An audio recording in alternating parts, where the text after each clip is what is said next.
So I finally bit the bullet and decided to buy a PC. And let me tell you, it's been pretty difficult. My whole life I've always had nothing but consoles, so they've been plug and play. But PCs with plugins and updates, it's been a nightmare. But regardless, with all the difficulties, owning a PC has been a bit of fun. In this video, I wanted to show off my PC, some of the peripherals I use, but more importantly, especially for small apartment owners in New York, how I built a very compact desk from an IKEA shelf. So this keyboard came with my PC that I ordered. I don't know what brand it is, but I love the sound that it makes. That fucking clicking.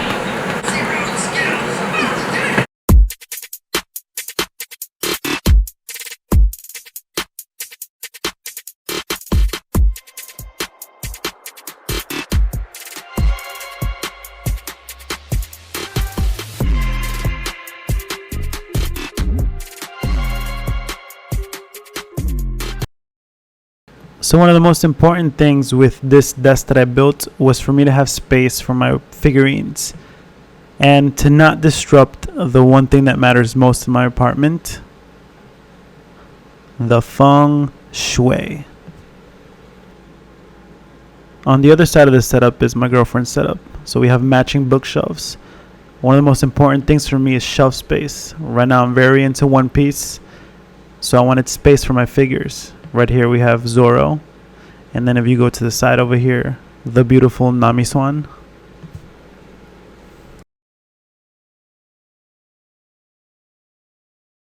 At the bottom of the shelf, I did some customization on IKEA's Kallax bookshelf. The shelf that I'm pointing on the left, I simply sawed off on the right in order for my PC to fit there. Now this gives me shelf space at the bottom as well as the top to put more figures or books.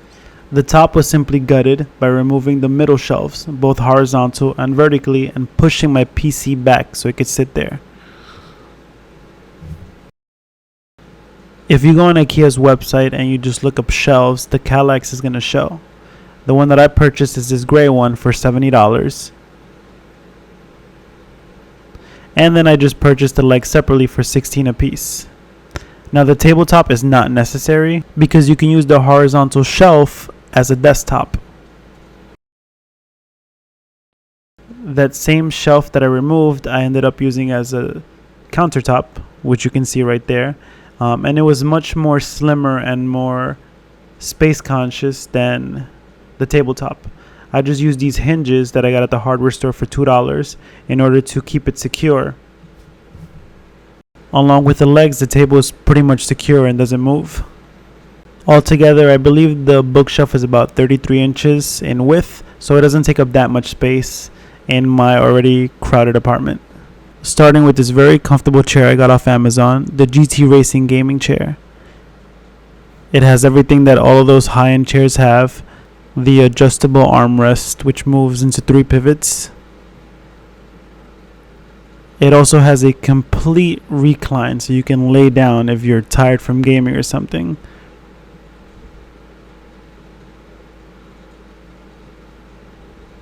As well as a lever to lift and lower your seat. This is an amazing chair, and it's much cheaper than the well-known Titan brand, which can run you about $500. This one's $130. Because I've been gaming on a controller my whole life, I thought the transition would be a bit weird. So I decided to get the Tartarus V2. It's made the transition from controller to PC a little bit easier. I just kind of find it silly that you need 3 keys to move as opposed to just moving with your thumb. Now the keys are very comfortable. The ones that are easy within reach are the first 3. And they're all fully customizable. The hardest thing about this keyboard is reaching that top row. Every other key is within reach, but it's kind of a stretch to reach those top keys. So you want to put useless buttons up there. Once you map your controller, it's very easy to use. It just takes some time to get used to.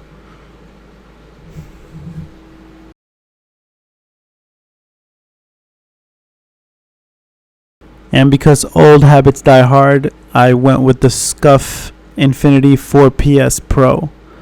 I love this remote. I got it in red and white because it reminds me of Luffy from One Piece. I got the extra triggers on the back, which are customizable and interchangeable.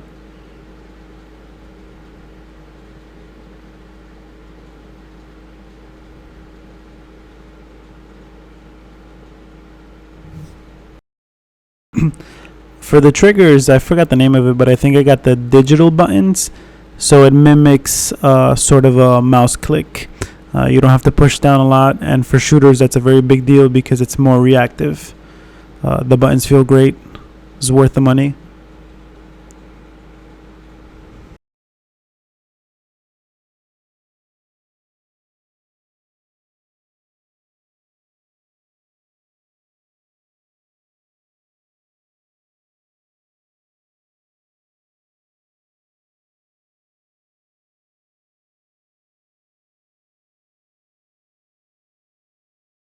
I had to go with the Astro A50s with the bass because apparently they have the best sound, and arguably I would say they do. It's still a little bit hard to hear footsteps in Warzone. It's just a lot of tweaking that I don't have the patience for. But it's a great headset and it's very comfortable. A bit pricey, but it's worth it.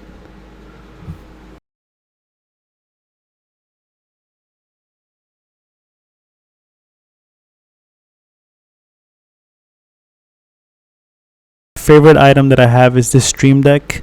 I am obsessed with soundboards, so the fact that you can customize each one of these icons to do different things and have different folders, it's also really good if you're streaming because it has full control of your applications.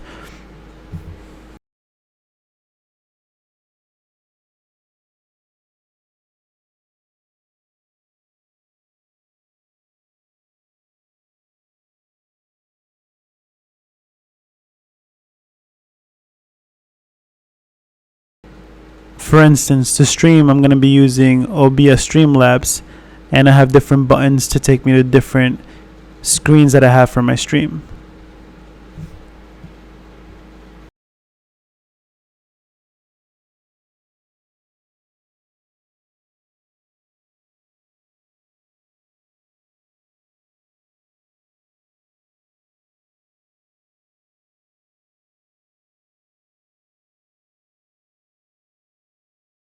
In order to use my DSLR for video, I had to purchase the Elgato Cam Link to make it work.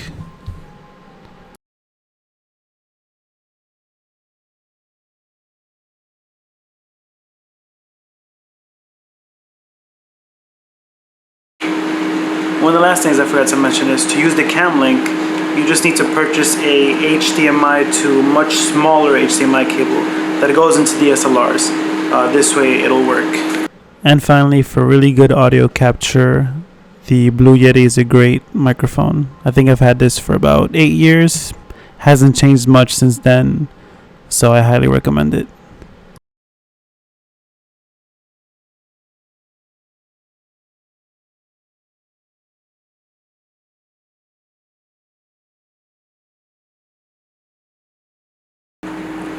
But anyway, that's all I have. Thanks for viewing this very awkward first time video. I'll probably be posting a few more videos about my struggles with my PC, some issues that I still haven't found a fix yet, The thing is, there's a lot of specific things that happen that when I try to Google for help, nobody seems to know the answer. So hopefully I can help some of you guys who might be lost with the PC. But again, I'm an old man, and if something makes me feel old, I get upset really quick. But yeah, thanks for tuning in. I'll keep uploading Warzone clips. Hopefully somebody watches them. Bye.